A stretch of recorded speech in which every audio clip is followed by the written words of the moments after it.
오늘은 요한일서 3장 10절에서부터 18절까지 말씀을 가지고 하나님의 자녀의 증거라는 제목으로 말씀을 함께 나누려고 합니다.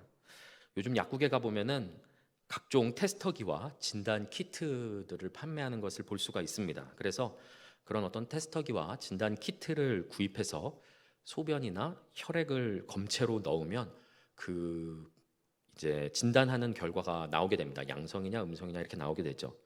코로나 바이러스 항원 진단 키트도 판매한다는 이야기를 들었습니다. 그래서 면봉으로 이제 코 속에 검체를 채취해서 키트에 이렇게 두면은 키트가 금방 이제 결과가 양성인지 음성인지 결과가 나온다고 하죠. 이러한 진단 키트, 약국에서 팔고 있는 테스터기나 진단 키트는 우리의 육체 상태를 진단할 때 도움이 됩니다.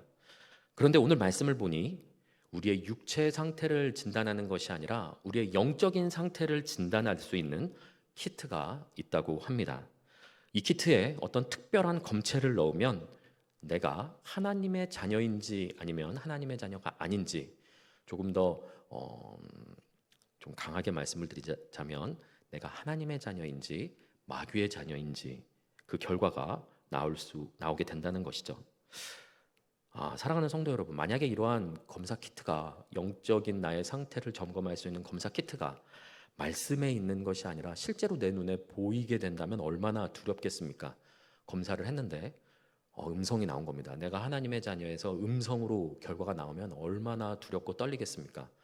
이게 결코 간단하게 이야기하고 넘어갈 문제가 아니라는 것이죠. 굉장히 심각한 문제입니다. 사랑하는 성도 여러분, 여러분은 모두 하나님의 자녀, 이 진단 키트, 진단 테스트 가운데서 온전히 하나님의 사람으로 그리고 또한 하나님의 자녀로 또한 진단받을 수 있기를 예수 그리스도로 축복합니다. 오늘 말씀을 통해서 한번 우리의 영적인 상태를 점검해 보는 시간 되었으면 좋겠습니다. 죄송합니다. 하나님 자녀 진단 키트가 있습니다. 오늘 본문 말씀이 바로 이 진단 키트인데요. 사용하기 전에 안내 사항이 있습니다. 보니까 안내 사항 어떤 이 키트를 사용하기 전에 어떠한 안내 사항이 있는데 안내 사항을 먼저 한번 살펴보겠습니다.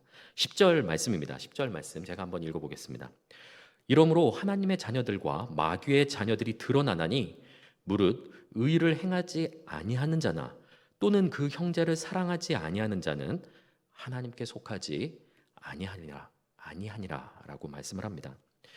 이 세상에는 두 종류의 사람이 있다고 말씀하죠. 하나님의 자녀와 마귀의 자녀입니다. 나는 하나님의 자녀라고 말하기에는 왠지 떳떳하지가 못한데 그렇다고 또 마귀의 자녀라고 하기에는 아닌 것 같고 어디 중간쯤 위치할 수는 없을까라고 생각하실지 모르겠습니다. 그런데 아쉽게도 성경은 다른 포지션이 없다고 말씀합니다. 다른 존재는 없다고 말씀하시죠. 하나님이 빛이시고 마귀가 어둠인 것처럼 하나님의 자녀 혹은 마귀의 자녀가 있을 뿐입니다. 그 외에 다른 구역은 없다는 것이죠. 물론 양다리도 없습니다. 하나님의 자녀인 동시에 마귀의 자녀일 수 없다는 것이죠. 우리는 하나님의 자녀이거나 마귀의 자녀일 수밖에 없습니다. 자, 그런데 이 진단 키트에 넣는 검체가 있습니다. 검체. 아까 말씀드렸던 것처럼 어떤 혈액이나 소변, 어떤 콧물 그런 검체, 검사하는 물체가 있는데 그걸 넣어야 되는데 이 진단 키트에 넣는 검체는 무엇이냐면은 행위입니다. 행위. 나의 행위를 넣게 되면 그것에 따라서 이 진단 키트에 따라서 하나님의 자녀인지 아니면 마귀의 자녀인지 나타나게 된다는 것이죠. 그래서 이 진단 키트는 두 가지를 검사합니다. 이 행위를 넣게 되면 자연스럽게 두 가지를 검사하게 되는데요. 한 가지는 의를 행하는가이고요. 두 번째는 형제를 사랑하는가입니다. 높아심으로 말씀드리자면 우리는 물론 행위로 구원을 받는 것이 아닙니다. 행위로 구원받기 때문에 행위로 진단하는 것이 아니죠. 믿음으로 구원받습니다. 우리는 분명히 믿음으로 구원받습니다. 그런데 참된 믿음에는 회심과 변화된 삶이 뒤따르게 되어 있습니다. 하나님을 제대로 믿는데 삶 가운데 아무런 변화가 없다면은 그 마음 가운데 생명이 심겨진 것이 아닙니다. 지난 말씀 혹시 들으시고 기억하시는 분이 계신지 모르겠는데 하나님을 믿는 자들에게는 하나님의 씨가 심겨진다고 말씀했습니다. 씨는 생명이죠. 생명은 성장하게 되어 있습니다. 변하게 되어 있는 것이죠. 그 하나님의 씨가 우리 마음 가운데 심겨졌는데 아무런 변화도 없고 성장도 성숙도 없다면, 아무런 변화도 없이 세상에서 살던 그러한 모습 그대로 아무 변화가 없다면 하나님의 씨가 문제가 있는 것이 아닌가 의심을 해봐야 되고요. 두 번째로는 내가 정말로 믿고 있는가에 대해서 질문을 해봐야 됩니다. 세상을 사랑하던 삶이 하나님을 사랑하는 삶으로 변하게 되어 있죠. 진짜로 믿게 된다면요. 예전에는 내가 주인인 인생이었는데 이제는 예수님께서 주인이신 인생으로 변화되게 됩니다. 다시 한번 말씀드리지만 참된 믿음이 우리 마음 가운데 있으면, 제대로 믿으면 삶이 변하게 됩니다. 그렇기 때문에 그 변화된 삶을 통해서 나의 믿음이 진짜인가 가짜인가 분별할 수 있다는 것이죠. 바로 이런 의미에서 우리의 행위가 내가 하나님의 자녀인가 마귀의 자녀인가를 진단할 수 있는 검체가 된다는 것입니다. 자, 이 진단 키트 사용법 한번 바로 보도록 하겠습니다. 처음부터 보지 않고요. 14절부터 보도록 하겠습니다. 14절 말씀입니다. 우리는 형제를 사랑함으로 사망에서 옮겨 생명으로 들어간 줄을 알거니와 사랑하지 아니하는 자는 사망에 머물러 있느니라. 아멘. 이렇게 말씀합니다. 사람은 태어나면 누구나 한 명도 예외 없이, 한 사람도 예외 없이 죄의 권세 가운데 아래에 놓이게 됩니다. 자연체의 인간, 태어난 사람, 그냥 자연적으로 태어난 사람은, 아기는 그 모습 그대로 기본적으로 굉장히 우리의 인간의 죄악 때문이죠. 범죄함으로 인하여서 마귀의 자녀로 지내게 됩니다. 사망 권세 아래 있게 되는 것이죠.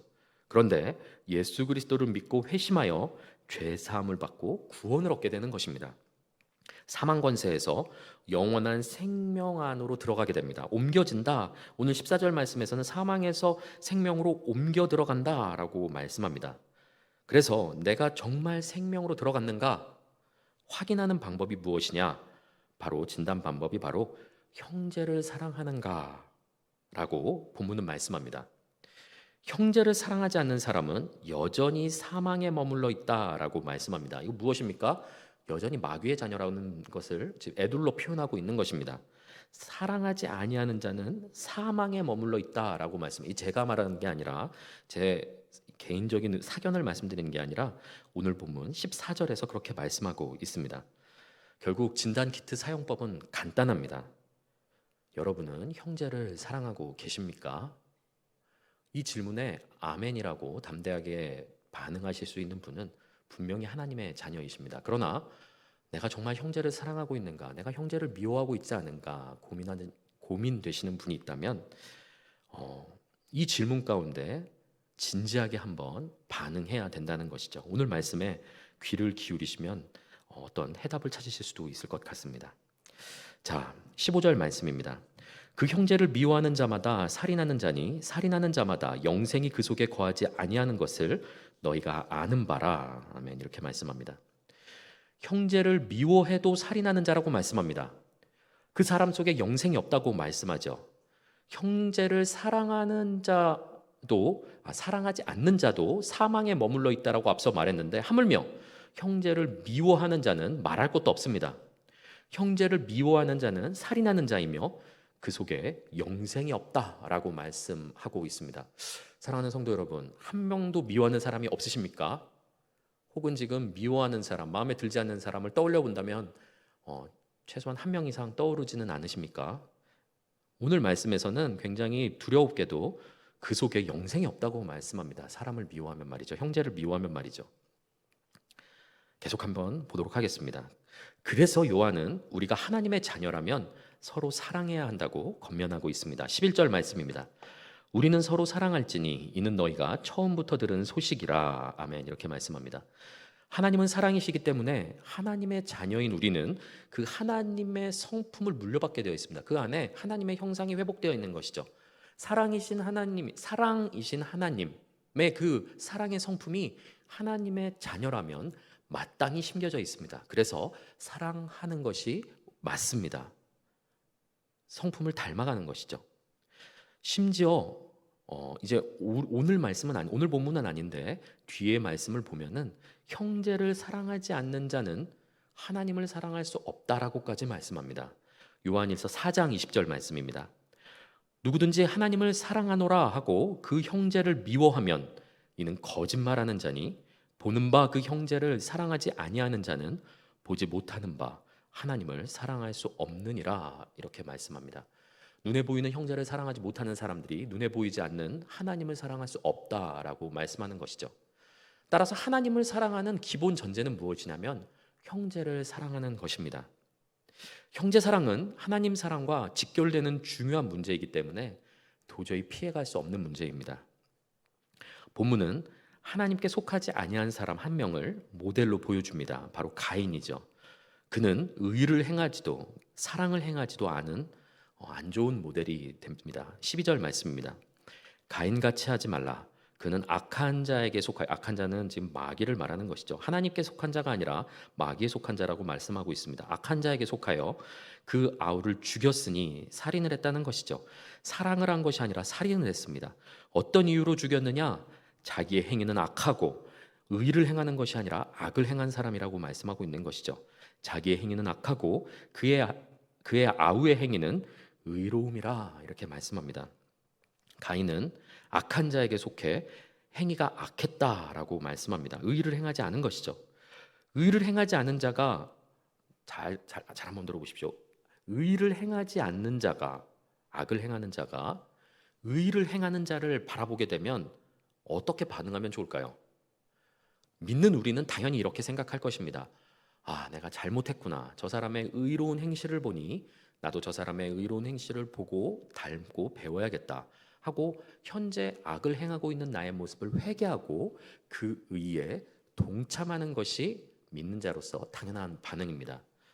자, 그런데 가인은 그렇게 하지 않았다는 것이죠. 의를 행한 아우를 미워했습니다. 자기가 행하고 있는 악을 사랑한 것이죠. 그래서 그 의를 제거해버리기로 결단을 한 것이죠.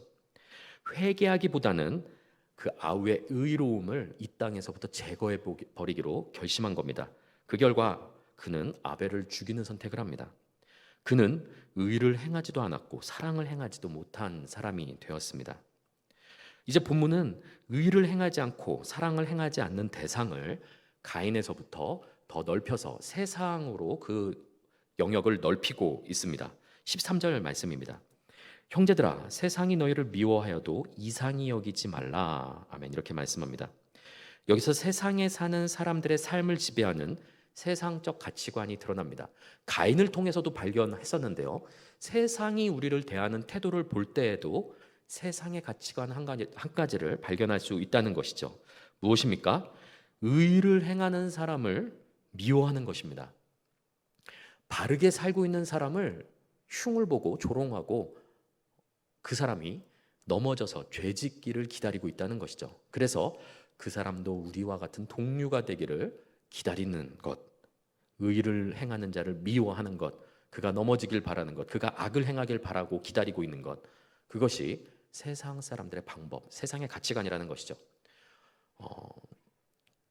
군대에서 에피소드 한 가지가 있는데 군대 가서 담배 피지 않는다고 얘기했더니 담배를 입에다가 물려주면서 억지로 불까지 붙여주면서 피우라고 하더라고요. 무엇인가 물론 그 악을 제가 너무나 지금 좁은 의미로 한정시켰긴 했습니다. 그런데 세상의 기본적인 태도가 이렇다는 것입니다.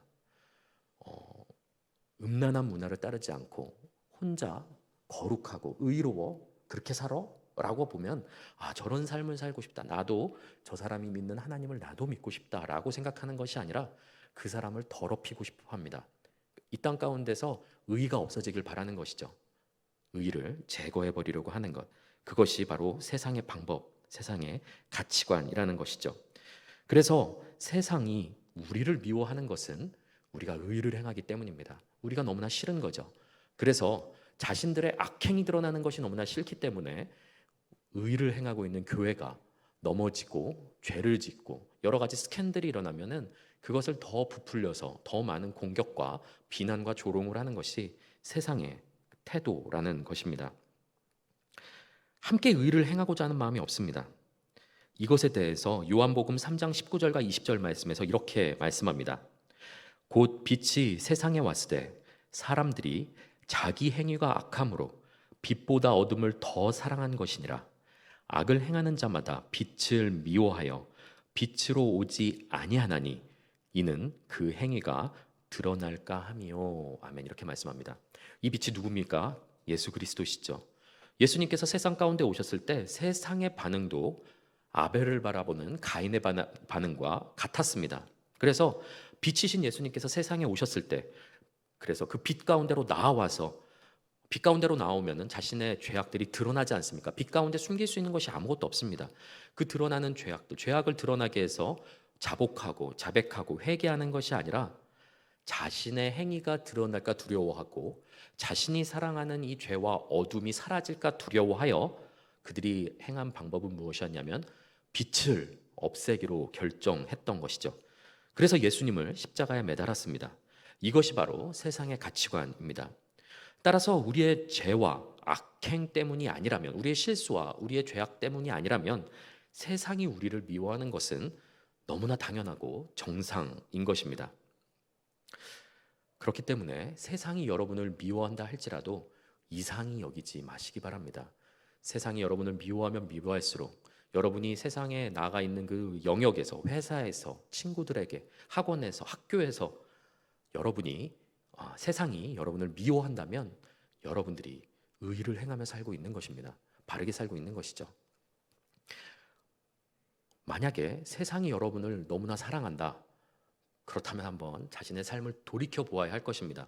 세상 사람보다 더 세상 사람처럼 살게 되면 세상은 여러분을 사랑하게 되겠죠.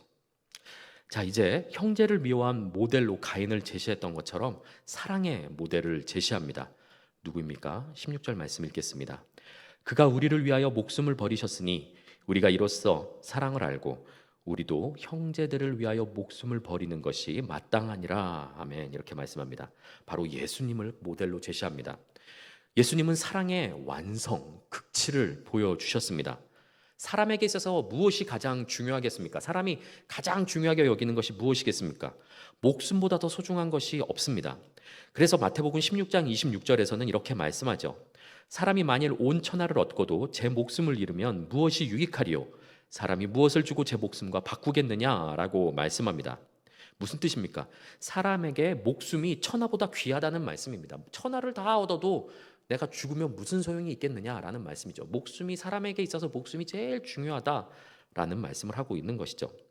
그렇기 때문에 사람이 형제에게 줄 수 있는 최고의 희생, 그리고 최고의 사랑은 무엇이냐면 자신의 목숨을 내어주는 것입니다. 그래서 요한복음 15장 13절에서는 이렇게 말씀하죠. 사람이 친구를 위하여 자기 목숨을 버리면 이보다 더 큰 사랑이 없다라고 말씀합니다. 예수님께서 사랑의 최고 완성형이 무엇인지 보여주신 것이죠. 형제를 위해서, 그 친구를 위해서 자신의 목숨을 내어주는 것보다 큰 사랑은 없다라고 말씀하셨습니다. 말씀만 하셨을 뿐만 아니라 행동으로 보여주셨습니다. 십자가에 달려 죽으심을 통하여서 우리의 목숨을 살려주셨죠. 자신의 목숨을 내어주시면서 우리를 구원해 주신 그 사랑을 보여주셨습니다. 사랑의 극치이신 예수님께서는 우리를 위해 목숨을 내어주시면서 그 사랑을 증명하셨습니다. 서로 사랑하라고 말로만 가르치신 것이 아니라 행함으로 실천하신 것이죠. 정말 놀랍게도 오늘 요한 사도는 예수님의 그 사랑을 참된 사랑이다라고 우리에게 제시하고 있다는 것입니다. 정말 너무나 진입장벽이 너무 높은 것 같습니다. 너무나 허들이 높죠. 물론 우리는 그리스도의 장성한 분량까지 성장하여서 형제에게 목숨을 내어주기까지 성숙해야 할 것입니다. 그런 사랑에 이룰 수 있는 저와 여러분 되길 예수 그리스도로 축복합니다. 정말 그렇게 옆에 있는 형제와 이웃을 위해서 목숨까지 내어주는 그 사랑, 예수님의 그 사랑까지 정말 성숙하길 바랍니다. 그런데 문제는 그러한 사랑은커녕 지금 우리는 형제를 미워하며 살고 있다는 것이죠. 누가 이렇게 사랑의 완성형을 하루아침에 쉽게 이룰 수 있겠습니까? 목숨을 내어주는 것이 어디 쉬운 일입니까? 오늘 본문은 마치 형제에게 베풀 수 있는 사랑의 완성형, 최고치, 최대치를 보여주고 있는 것 같습니다. 예수님이 그 모델이 되신 것이죠. 그런데 이렇게 목숨을 내어주는 사랑을 하지 못해서 쉽게 질려버리는 것이죠. 어떻게 목숨을 내줘? 나는 사랑 못하겠네. 하고 쉽게 포기해 버리고 그렇게 마음 먹어 버린 성도들에게 최소한의 사랑법을 또 제시합니다. 17절 말씀입니다. 누가 이 세상의 재물을 가지고 형제의 궁핍함을 보고도 도와줄 마음을 닫으면 하나님의 사랑이 어찌 그 속에 거하겠느냐. 아멘. 이렇게 말씀합니다. 목숨을 내어줄 수는 없겠지만 재물을 내어주며 형제를 도와주고 사랑할 수 있다는 것이죠. 그조차도 하지 않으면 어찌 하나님의 사랑이 그 속에 있다고 말할 수 있겠느냐라고 말씀하면서 사랑의 최소치를 보여주고 있습니다. 행함 있는 어떤 사랑을 보여주고 있는 것이죠. 궁핍한 형제를 보고 재물을 가지고 가서 도와주라는 것입니다. 이조차 하지 않으면, 그렇게 마음을 닫아버리면 하나님의 사랑이 그 안에 없다라고 말하고 있습니다. 형제를 사랑하려면 최소한 이렇게는 해야 된다라고 제시하고 있는 것이죠.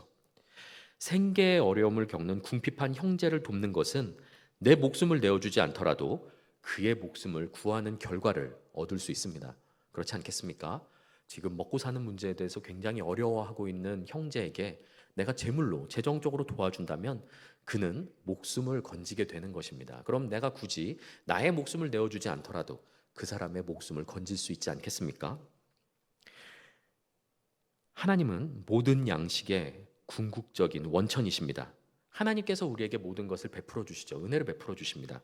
건강도 우리에게 주시고 또한 우리에게 능력도 주시죠. 의욕도 주시고 힘도 주시고 지혜도 주시죠. 그래서 내 힘으로, 내 노력으로, 내가 열심히 땀 흘려서 수고해서 벌은 대가로 내가 이러한 결과물을 얻어냈다라고 착각하기 쉬운데, 만약 하나님께서 우리에게 건강을 주지 않으셨다면, 그리고 지혜를 주지 않으셨다면, 힘을 주지 않으셨다면 과연 그러한 어떤 수고의 결과물을 얻어낼 수 있겠습니까? 그렇지 않습니다.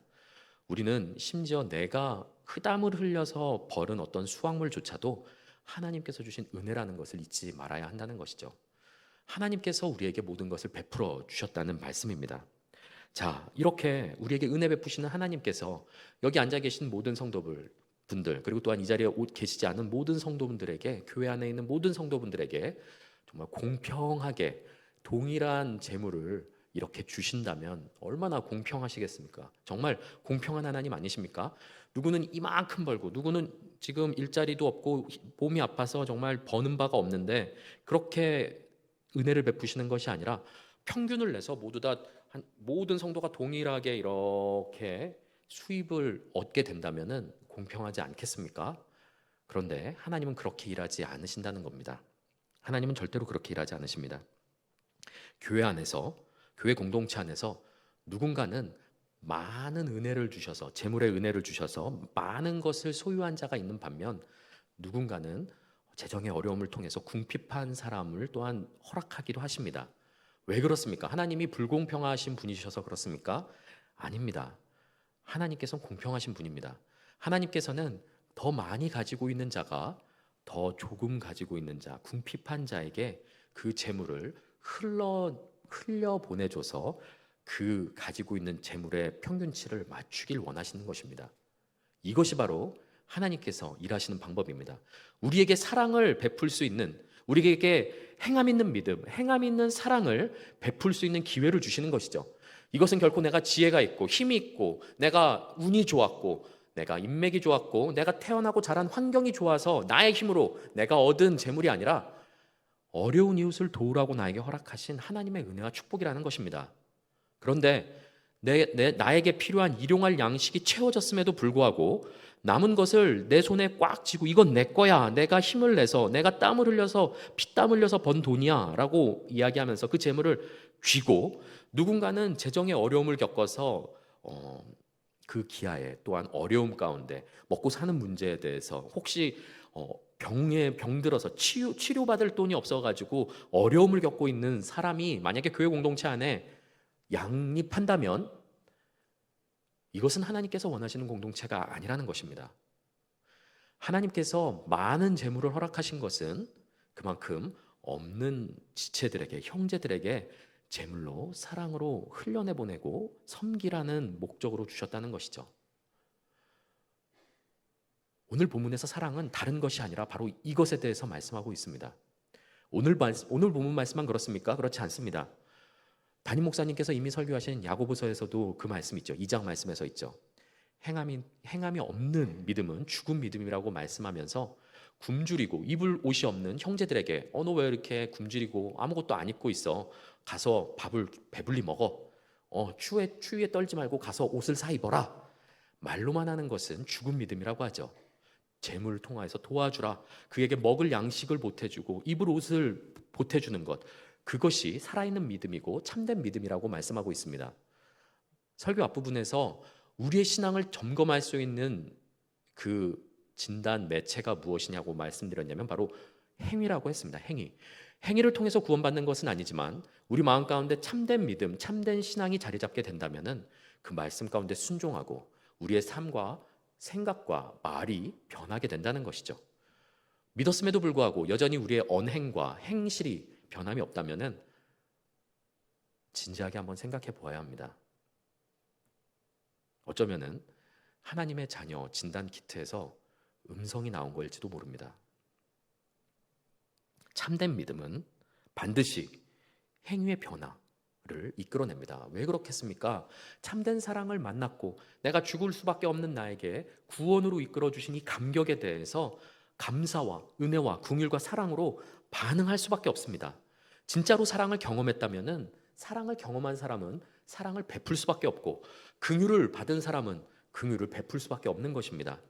그 모든 사랑과 은혜와 긍휼들 자비 내가 혼자 붙잡고 나 혼자만 누리고 있는 것은 하나님께서 생각하시는 건강한 공동체가 아니라는 것을 기억하시기 바랍니다. 그래서 18절 말씀에선 이렇게 말씀합니다. 자녀들아 우리가 말과 혀로만 사랑하지 말고 행함과 진실함으로 하자. 아멘. 이렇게 말씀합니다. 앞서서 계속 말씀드렸던 내용입니다. 우리는 말로만 사랑을 논하지 말아야 한다는 것이죠. 사랑은 베풀 때에 더욱 풍성해진다는 것을 기억하시기 바랍니다. 당장 내일부터, 내일이 아니라 오늘부터 마음 가운데 결단하시기 바랍니다. 내 삶 가운데 여유가 있다면 이 여유를 내가 더 저축하고 모아서 나의 노후를 위해서, 나의 다음 달, 내일을 위해서 무엇인가 쓰기로 작정하고 이걸 나의 삶을 윤택하게 하기 위해서 내가 붙잡고 있는 것이 아니라 혹시 주변에 어려움을 갖고 있는 성도는 있지 않은가, 형제는 있지 않은가 돌이켜 봐야 된다는 것입니다. 오늘날 사회에서 이제 일용할 양식이 없어서 굶는 사람은 없겠죠. 하지만 그 생활 가운데 어쩌면은 병환으로 고생하고 있어서 치료비가 없어서 고생하는 사람이 있을 수도 있고요. 옷이 없어서 고생하는 사람이 있을 수도 있고요. 혹은 진짜로 먹는 문제를 가지고 고민하고 계시는 분들이 있을 수도 있습니다. 그런 형제를 찾아가는 것입니다. 그것이 오늘 본문에서 말씀하고 있는 사랑이다라고 말씀하고 있는 것이죠. 그런데 여기에 위선이 끼어들 틈이 없어야 됩니다. 이건 무슨 말씀이냐면은 방금 읽었던 말씀 가운데 행함과 진실함으로 하자라는 말씀의 부분입니다. 여기에 위선이 끼어들어서는 안 된다는 것이죠. 내가 착한 척하고 내가 좀 다른 사람을 도와주지. 내가 이렇게 기부 많이 했어. 내가 이렇게 형제를 많이 도왔어. 나 좀 착한 것 같아. 난 칭찬받아 마땅해. 난 영광을 좀 받아야 돼. 날 좀 인정해줘야지.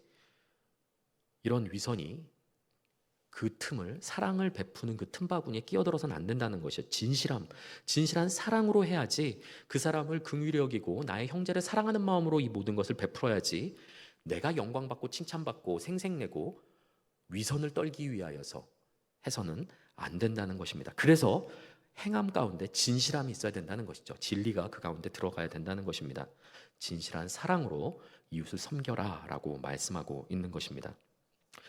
오늘 말씀 중에서 한 가지 가려져서 잘 보이지 않는 내용이 있습니다. 이 한 가지만 마지막으로 나누고 말씀을 마치려고 합니다. 여러분 한번 잘 생각해 보시기 바랍니다. 세상과 마귀는 문화를 통해서 사랑이라는 그 단어를 훼손시키려고 합니다. 실추시키려고 하는 것이죠. 더럽히려고 합니다. 그래서 얼마나 그 사랑이라는 단어, 사랑을 정말 그 가치를 떨어뜨리기 위해서 얼마나 많은 노력하는지 모릅니다. 그래서 세상 사람들에게 한번 사랑이 무엇입니까? 라고 물어보면 그들이 무엇이라고 대답하겠습니까? 그들이 말은 하지 않더라도 그 인식 가운데 사랑을 무엇이라고 생각하겠습니까? 육체적 관계가 포함된 것이 사랑이라고 생각을 합니다. 때에 따라서는 쉽게 변질되는 것이 사랑이라고 이야기합니다. 진정한 사랑을 발견하면 결혼한 가운데서도 다른 사람과 사랑할 수 있다고 이야기를 하죠. 변질되는 사랑. 그리고 혹은 받아들여지지 않는데 나의 방법을 강요하는 것이죠. 그래서 집착하는 사랑을 진짜 참사랑이라고 또 착각하게 만들기도 합니다. 자기 중심적인 사랑을 이야기하기도 합니다. 아, 내가 즐겁고 내가 행복함을 느끼는 것이 사랑이다라고 또 생각하게도 만들죠. 심지어는 어떻습니까? 하나님께서 창조하신 창조 질서를 거스르는, 순리를 거스르는 것이 사랑이다라고 말하기도 합니다. 동성애, 불륜, 남이 하면 불륜인데 내가 하면 로맨스, 여러 가지가 있죠. 참 이 땅의 문화는 사랑을 다양한 방법으로 그 의식을, 그 사랑이라는 단어가 가지고 있는 그 무게를 어떻게 해서든지 실추시키고 변질시키고 더럽히고 훼손시키려고 하는 것이 세상과 마귀의 방법이라는 것이죠. 왜 그렇습니까? 그렇게 하는 이유는 무엇이냐면은 하나님이 사랑 그 자체이시기 때문입니다. 그리고 예수님께서 십자가에 달리신 것이 바로 그 하나님의 사랑을 증명하신 그 증명 방법이기 때문이죠.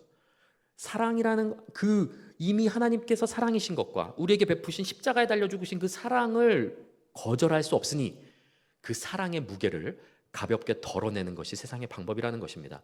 그래서 믿지 않는 세상 사람들이 아무리 더듬어도 그 사랑을 발견하지 못하게 만드는 것이죠. 사랑을 계속해서 왜곡시키는 것입니다. 훼손시키고 더럽히고 오해를 품게 만들어서 사랑? 육체적인 거? 나 자기중심적인 거? 그런 자연의 순리마저도 거스르면서 이겨내는 그러한 사랑? 그런 모든 반대를 무릅쓰고 성취해내는 그런 사랑이라고 계속해서 사랑을 왜곡시키고 있다는 것이죠.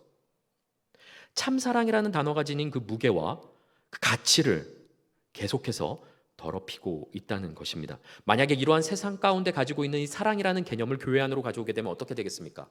참사랑을 베푸는 것이 불가능해집니다. 사랑이라는 그 단어가 가지고 있는 그 무게와 그 뒤에 숨겨진 자기 유익을 구하지 않는 마음과 인내와 희생 등은 감히 상상조차 하지 못하게 만듭니다. 감정이 따르지 않는데 그게 무슨 사랑이야? 이렇게 생각하는 것이죠. 그래서 사랑에 대해서 세상은 어떻게 자꾸만 인식시키려고 하냐면 사랑은 감정적인 거야. 너희가 느껴야 돼. 무엇인가를 느껴야 돼. 자극적이고 쾌락적이고 자기중심적이고 방탕한 것이다 라는 것으로 계속 사랑을 변질시키려고 합니다. 그러니 이 사랑에 동조하는 사람들, 세상의 가치관을 가지고 오는 사람들은 참사랑을 이뤄낼 수가 없는 것이죠. 그러나 성경은 사랑을 무엇이라고 말씀하고 있습니까? 이렇게 소개하고 있습니다. 고린도전서 13장 4절에서부터 7절 말씀입니다. 한번 잘 들어보시고 생각해 보시기 바랍니다. 사랑은 감각적인 게 아닙니다, 여러분. 잘 들어보십시오. 사랑은 오래 참고, 사랑은 온유하며, 시기하지 아니하며, 사랑은 자랑하지 아니하며, 교만하지 아니하며, 무례히 행하지 아니하며, 자기의 유익을 구하지 아니하며, 성내지 아니하며, 악한 것을 생각하지 아니하며, 불의를 기뻐하지 아니하며, 진리와 함께 기뻐하고, 모든 것을 참으며, 모든 것을 믿으며, 모든 것을 바라며, 모든 것을 견디느니라. 아멘. 이렇게 말씀합니다. 제가 이렇게 살지 못하기 때문에 굉장한 양심의 가책이 느껴지는 바이긴 하지만 사랑은 이런 겁니다, 여러분. 우리 세임교회 공동체 안에 하나님 안에 있고 그리고 예수님을 통해서 증명되었던 그 참사랑이 회복되길 소망합니다. 감정에 휘둘리는 사랑을 하지 마시길 바랍니다. 감정에 아무런 감정이 다가오지 않아. 뭔가 이렇게 찌릿찌릿한 무엇인가 없고 좋아하는 감정이 느껴지지 않아. 사랑이 식었나 봐. 그런 거 아닙니다, 여러분. 만약에 나를 선대하는 사람에게만 사랑을 베풀고 나에게 사랑하는 사람에게만 사랑을 베푼다면은 예수님께서 말씀하셨죠. 그건 믿지 않는 세상 사람도 하는 사랑입니다. 그건 사랑이 아니라는 것이죠. 이것은 감정에 끌려다니는 사랑입니다. 내 마음이 가는 대로 사랑하는 것, 나를 사랑하고 내가 좋아하는 사람한테만 사랑하는 것은 감정에 이끌린 사랑이라는 것이죠. 그런데 사랑은 감정에 끌려다니는 그러한 감정에 이렇게 끌린 바 돼서 완전히 그 안에 포함돼 버린 그러한 것이 아니라는 것입니다. 오히려 행함 있는 사랑을 통해서 감정을 이끌어낼 수 있습니다. 무슨 뜻입니까? 내가 사랑하지 않는 사람 또한 내가 사랑하는 사람에게 대하는 것처럼 대하는 것입니다. 그에게 먼저 손을 내미는 것이죠. 그를 먼저 사랑하는 것입니다. 행함을 가지고 사랑을 베풀었을 때 내 마음의 감정이 변화되는 것을 느끼게 되실 것입니다. 내가 사랑하는 사람, 내가 좋아하는 사람한테만 사랑을 베푸는 것이 아니라 내가 사랑하지 않고 미워하는 사람에게조차 사랑의 행함을 먼저 베풀었을 때 그의 반응이 변할 것이고, 사랑을 베풀고 보니 내 마음 가운데서도 그 사람에 대한 애틋한 마음이 생기게 되는 것, 감정이 뒤따라오는 사랑, 감정에 이끌려서 감정에 종속된 사랑이 아니라 감정조차도 이끌어낼 수 있는 사랑을 하시길 바랍니다. 그것이 성경이 말씀하는 참된 사랑입니다.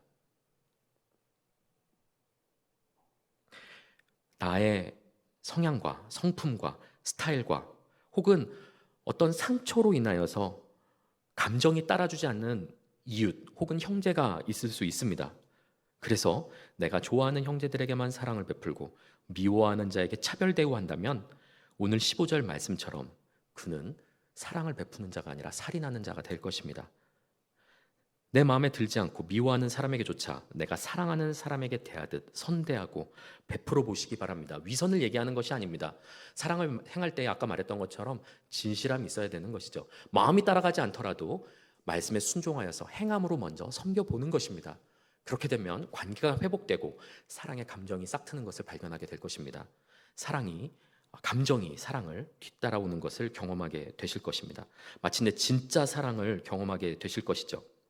감정에 지배되는 사랑이 아니라 감정을 이끌어내는 사랑을 하시기 바랍니다. 그럴 때에 우리 교회는 하나님께서 꿈꾸시고 예수님께서 세우신 한 세 사람으로서 온전하게 서게 될 것입니다.